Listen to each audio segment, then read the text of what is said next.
আমার চ্যানেলের সকল বন্ধুদের স্বাগত। আজ আমি আপনাদের জন্য নিয়ে এসেছি আরেকটি নিরামিষ রেসিপি নিয়ে, লাউ পোস্ত। লাউ দিয়ে অনেক রেসিপিতে আমরা খেয়েছি। এইভাবে লাউ পোস্ত যদি বানিয়ে খেয়ে থাকেন গরম গরম ভাতের সাথে খুব ভালো লাগবে। আমার এইরকম সুন্দর সুন্দর ভিডিও পাওয়ার জন্য সাবস্ক্রাইব করে দিন আর পাশে থাকা বেল আইকন বাটনটি ক্লিক করে অল করে দিন। তাহলে আমার সমস্ত নিত্য নতুন ভিডিও সবার প্রথম আপনার ফোনে পৌঁছে যাবে। তাহলে চলুন লাউ পোস্ত রেসিপির পুরো ভিডিওটা দেখে নেওয়া যাক। লাউ পোস্ত তৈরি করার জন্য সবার প্রথম একটা লাউ নিয়েছি, কিন্তু গোটা লাউটা দেব না, এটা অনেকটাই বড়। অর্ধেক লাউটা আমি লাউ পোস্ত তৈরি করে নেব। আর লাউটা খুব ভালো করে ধুয়ে নিতে হবে প্রথমেই। খুব ভালো করে ধুয়ে নিয়ে মোটা করে খোলা ছাড়িয়ে তারপরে আমি লাউটা খুব ভালো করে ঝিরি করে কেটে নেব। আপনারা মেশিনেও কেটে নিতে পারেন, আমি বটি দিয়ে কেটে নেব। দেখুন আমি লাউটা এইভাবে কেটে নিয়েছি, অর্ধেক লাউটা ব্যবহার করেছি আর অর্ধেক লাউ অন্য রান্নার কাজে ব্যবহার করে নেব আমি।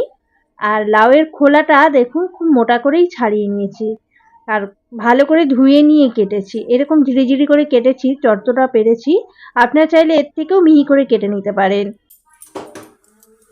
এবারে গ্যাস জ্বালিয়ে দিলাম, সাদা তেল দিয়ে দিচ্ছি।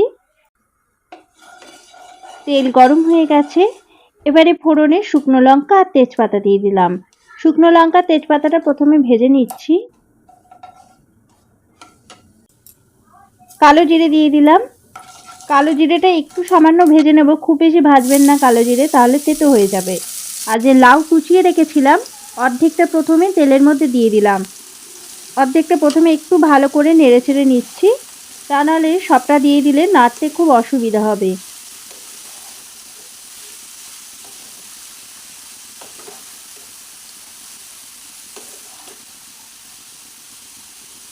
অর্ধেকটা এইভাবে নেড়ে চেড়ে নিয়ে আবার বাকি যে অর্ধেক লাউ কুচানোটা ছিল, অর্ধেক লাউ কুচানোটাও দিয়ে দিলাম।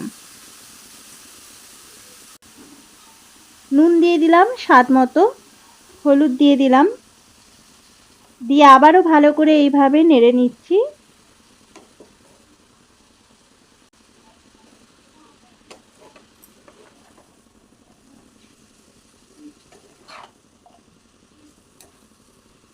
খুব ভালো করে মোটামুটি একটু মিক্সড করে দিয়েছি।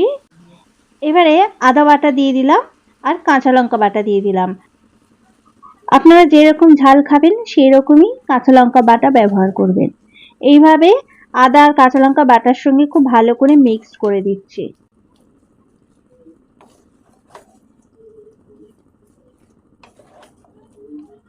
খুব ভালো করে মিশিয়ে নেওয়া হয়ে গেছে। এবারে ঢাকা দিয়ে রান্নাটা তৈরি করে নেব। গ্যাসের ফ্লেম মিডিয়ামে রাখলাম।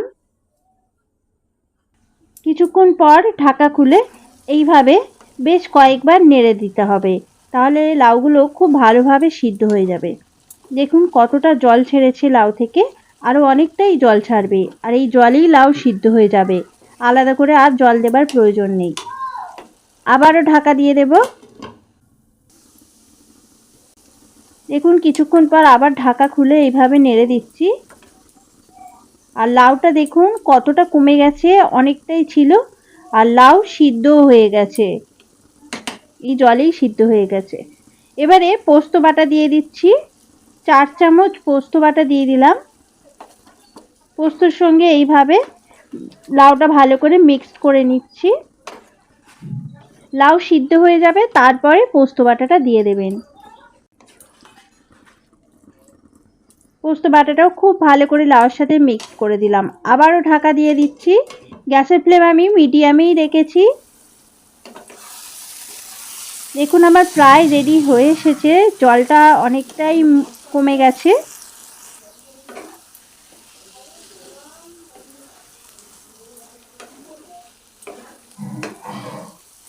এইভাবে নেড়েচেড়ে নিয়ে স্বাদ মতো চিনি দিয়ে দিলাম। চিনি দিয়েও ভালো করে মিক্স করে দিচ্ছি।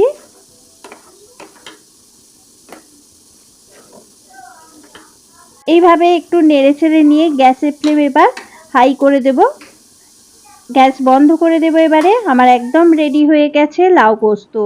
খুব তাড়াতাড়ি তৈরি হয়ে যায়, কোনো ঝামেলা নেই। এইভাবে আপনারা অবশ্যই বানিয়ে খাবেন, খুব ভালো লাগবে খেতে গরম গরম ভাতের সাথে, আর এই গরমকালে তো খুবই ভালো লাগবে।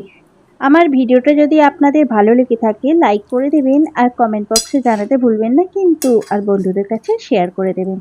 আজ তবে এই পর্যন্তই, পরবর্তী ভিডিওতে আবার অন্য কোনো রেসিপি নিয়ে আসবো। ধন্যবাদ।